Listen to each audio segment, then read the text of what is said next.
Welcome guys! Welcome back for another video. Today we're back with Napoleon. Welcome to Minko's Corner guys. I hope you're happy to be here. I'm happy to be here. 15 subscribers. Yes guys, yes. Only 85 more to 100. So keep going guys. Leave likes, subscribe. I hate doing this, but you know. So today, Napoleon, Salamanca, must be in Spain. Says Spain, 1812. We're back to Napoleon. See what happened. Last video. Was it? Oh my god, I'm having a memory freeze. Was it Wagram? Or was the video before that? Oh no, it was in Spain. Of course, it was in Spain. We're still in Spain. Sorry, having a mind freeze here. And now we're still in Spain. Still in Spain. Still, Davu is not there. He might come to save the situation. We'll see. And this is what happens. By Wellington. 1812, Napoleon's French Empire had 250,000 troops stationed in Spain, bogged down in a war that seemed to have no end. They faced a bitter struggle against the people of Spain, who'd taken up arms in a guerrilla war, as well as the remnants of Spain's field armies and an Anglo-Portuguese army under Lord Wellington. But French forces in Spain remained formidable and in firm control of the capital, Madrid, and most major cities. And the year began with another great French victory in the south, and a calamity for Spain. This video is sponsored by Audible, our favorite place to go. Suchet. Spain and Portugal would become a graveyard, not just for young French conscripts, but for the reputation of some of France's most famous generals. General Junot, Marshal Soult, and Marshal Jourdan had all tasted defeat. Marshal Massena had been recalled in disgrace. Marshal Louis Gabriel Suchet was the exception. French generals in Spain were notorious for their looting. Soult, based in Andalusia, was probably the worst, reckoned to have stolen 1.5 million francs worth of art from Spanish monasteries and churches. I mean, as governor of Aragon, Marshal Suchet behaved very differently. He enforced strict discipline on his troops, punishing any who tried to steal or extort money from the Spanish, while treating local authorities with respect. He combined this hearts and minds strategy with ruthless military action against the guerrillas that was able to establish firm control of Aragon. In June 1811, after a particularly bloody assault, Suchet took the port of Tarragona, for which Napoleon rewarded him with his marshal's baton. The emperor then sent him reinforcements and ordered him to take Valencia. First, he routed a much larger Spanish army that attacked him at Saguntum before he laid siege to Valencia. The city was packed with Spanish troops and refugees, and to avoid starvation, General Blake surrendered Valencia on the 8th of January, 1812. The French took 18,000 prisoners, including 23 generals, and nearly 500 guns. It was a devastating blow to the Spanish cause. Damn, Suchet. But to reinforce Suchet, Napoleon had stripped troops from other armies in Spain, and then withdrawn 25,000 of the best troops for his imminent invasion of Russia. The result was that French forces in Spain were now severely overstretched, just as Wellington prepared to strike.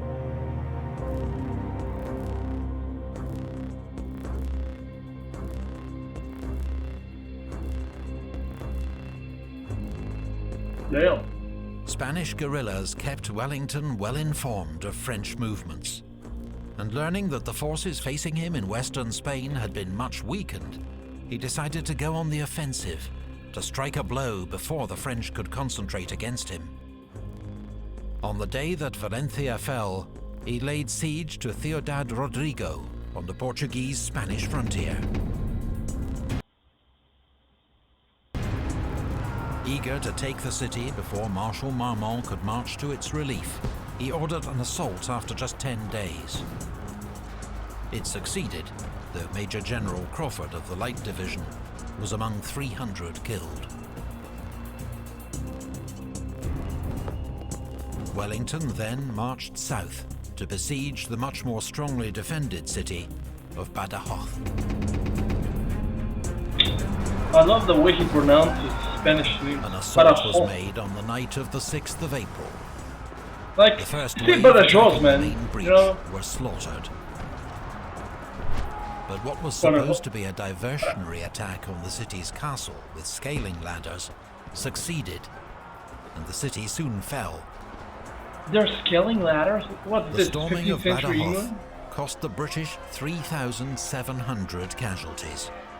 In the aftermath, survivors went on the rampage, drinking, looting and raping, and killing more than 100 Spanish civilians before British officers finally restored order.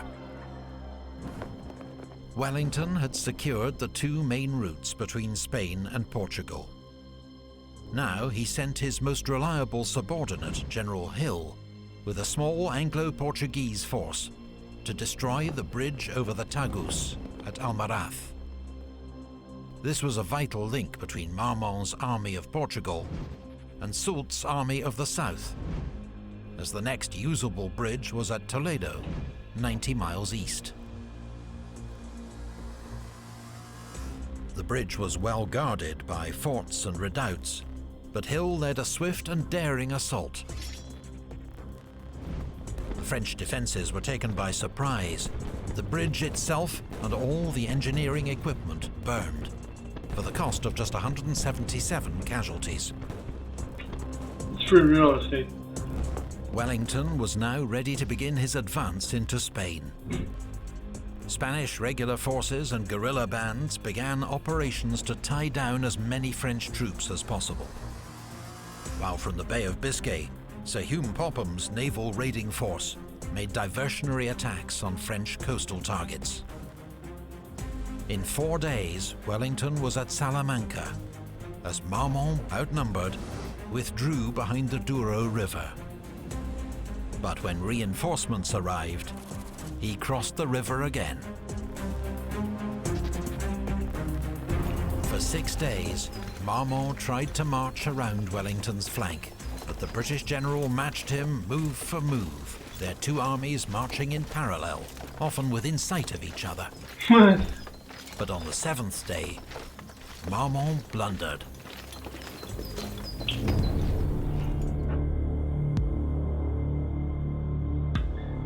Who says that? Wellington? They speak French? Why did... On the morning of the 22nd of July, Wellington's army occupied high ground 4 miles south of Salamanca. Marmont was not interested in a direct assault. He still had the sought high to ground. outflank Wellington, threaten his line of retreat to Portugal, and force him to fall back. Around 8 a.m., the French won a dash for a hill known as the Greater Arapil, which Marmont made his observation point. The French army began to swing round behind him. Marmont had convinced himself that Wellington was an overly cautious general who would not risk attack. Let me The guess, he was hills wrong. hid most of Wellington's army from view. And when Marmont saw dust clouds to the west, he assumed it was Wellington's baggage train leaving Salamanca, beginning their retreat. But it was the British 3rd Division and a Portuguese cavalry brigade moving up to strengthen Wellington's flank. Because he wasn't planning a retreat. He was about to attack.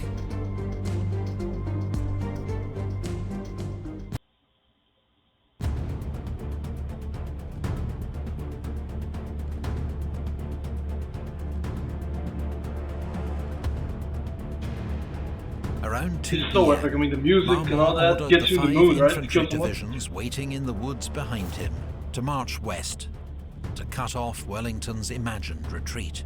You gotta cut it off. General Moukoun's 5th Division, in the lead, stopped to engage what was presumed to be the British rearguard in the village of Los Arapiles. It's interesting how every war is all about the most important thing is 7th information. Division continued west past it. Wellington watched as the French left flank became increasingly strung out and knew it was an opportunity too good to miss. He galloped 3 miles across country to the 3rd Division to give the crucial orders in person. Many of his staff officers struggled to keep up. Damn. On arrival, he instructed the division's commander, his own brother-in-law, Edward Pakenham, to attack and drive Everything's connected everything somehow. before him. His brother-in-law? Okay. 3rd Division's advance was hidden by low hills until the last minute. Thomières's division was caught completely unawares and shattered by the assault. Thomières himself was killed, half his division killed or captured, the rest soon put to flight. At this crucial moment, Marshal Marmont was hit by a British shell and carried from the field seriously wounded. His second-in-command, General Bonnet, was himself wounded an hour later, so command passed to General Clausel. 45 minutes later, the British 5th Division attacked, supported by 2 Portuguese brigades and General Le Marchand's dragoons. The French saw the cavalry coming and formed square, but were hit first by the British infantry, who unleashed a close-range volley, then charged with the bayonet. The French were routed and charged down by Le Marchand's cavalry. French 6th Division was caught up in the collapse.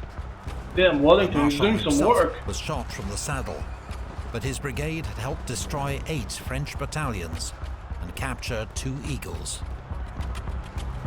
Wellington's echelon attack continued as Cole's 4th Division advanced in the centre. But Pack's Portuguese brigade was thrown back from the Greater Arapil, and the whole division was soon falling back in disorder. Despite the devastation of his army's left flank, General Clausel decided to launch an attack on the Lesser Arapil, the hinge of Wellington's position. If it could be taken, he might still snatch victory from the jaws of defeat. I mean, you are already flanked, dude. But the French advance was met by fresh troops. Oh, what are those guys doing over there to the right? Are they just like staring those guys? They're like, you know, staring them in the eye like, don't make a move? 6th Division, who poured volleys of musket fire into the French columns.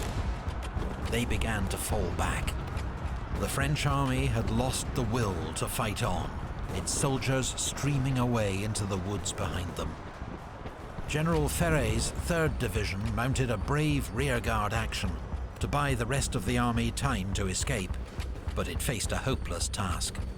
It was soon outflanked by the British 5th Division, and Ferré himself was killed. That was a rout. Only General Foy's 1st Division escaped in good order. With darkness falling and his army exhausted, Wellington called off the pursuit.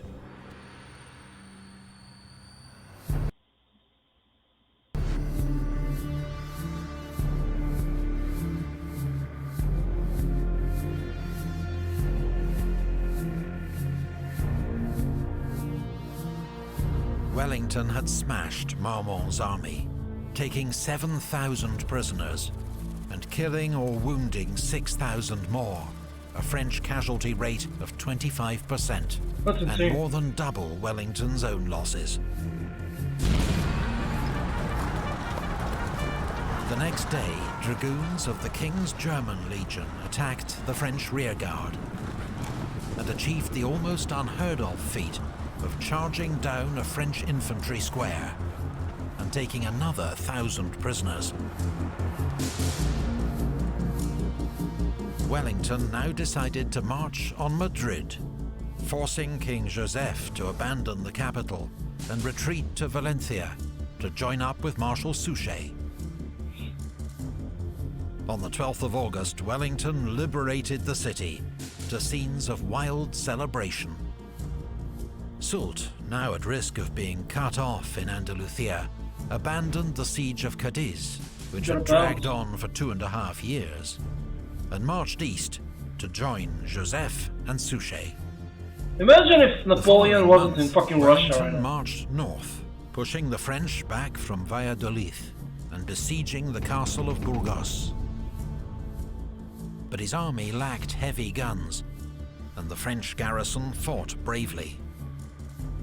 As powerful French armies gathered to the north and south, Wellington himself was now in danger of being trapped. He had no choice but to withdraw. Wellington's retreat turned into a desperate, forced march through autumn rain. The supply system collapsed, and many starving soldiers looted what food they could find from Spanish villages. Madrid was abandoned and reoccupied by the French on the 1st of November. Wellington was back where he'd started 5 months before. But despite the campaign's dismal conclusion, his strike into Spain had led to the liberation of huge swathes of the country and left the French more overstretched than ever. Reinforced and resupplied, Wellington would be back the next year to deliver the final blow to Joseph's Spanish kingdom. 1812 had seen the tide of war turn, and not just in Spain, because 2,000 miles to the east, in Russia, catastrophe had engulfed la Grande Armée. Yeah.